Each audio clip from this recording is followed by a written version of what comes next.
বাবা ছেলে সিগারেট ধরায় দেয় আর ছেলে বাবা সিগারেট ধরায় দেয়। এই নির্লজ্জ সমাজকে আমি বুঝাবো কিভাবে? আসবে আশ্চর্য হিসাব।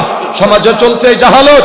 বাবার সামনে ছেলে কাপড়টা কোনো নিচে দিয়ে চলে, বাবার সামনে মেয়েটা আজকে গেঞ্জি গায়ে ঘুরে, বাবার সামনে আজকে মেয়েটা মাথায় কাপড় ফেলে মাফলারের মতো করে ওড়না জড়ায় ঘুরে। বাবার হিতাহিত জ্ঞান কাজ করে না, লজ্জা কাজ করে না। দুনিয়াতে উপকৃত হতে পারবে না, আখিরাতে উপকৃত হতে পারবে না। ওই সন্তান আপনাকে না নিয়ে জাহান্নামে যাবে নাকি আমাদের মাঠে। আশ্চর্য হিসাব।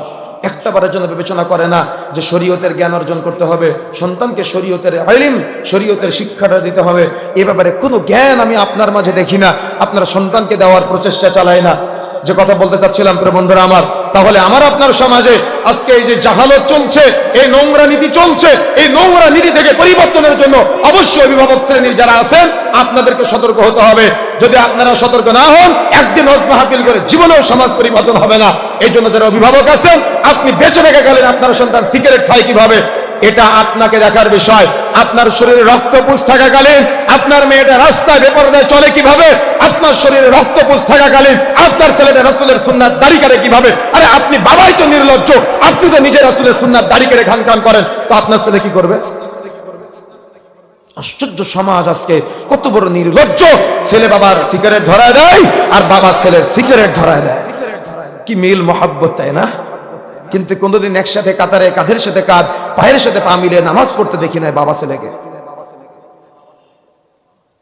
এভাবে চলছে সমাজে।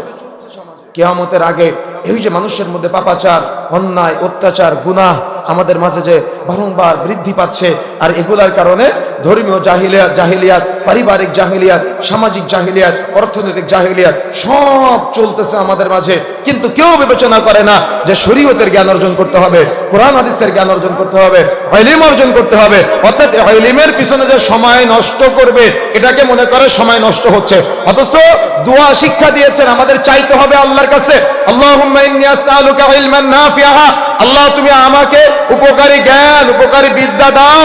আল্লাহ আমি তোমার কাছে উপকারী জ্ঞান, উপকারী ইলম চাচ্ছি, যে ইলম বা যে জ্ঞানটা উপকারী, যেটা কোনো বৃথা যেন না যায়। ওয়া আমালান মুতাকাব্বালা, ওই উপকারী জ্ঞানের মাধ্যমে এমন আমল করার তৌফিক চাচ্ছি, কামনা চাচ্ছি যে আমলটা কবুলযোগ্য, যে আমলটা বাতিল হবে না। তার মানে আমল করলেও আমলটা বাতিল হয়ে যেতে পারে। আল্লাহ আমি তোমার কাছে এমন আমল করার তৌফিক চাচ্ছি যে আমলটা কবুলযোগ্য, যে আমলটা যাতে করে বাতিল হয়ে না যায়। ওয়ারিজকান তাইয়্যিবা, এমন রিজিক চাচ্ছি আল্লাহ তুমি আমাকে হালাল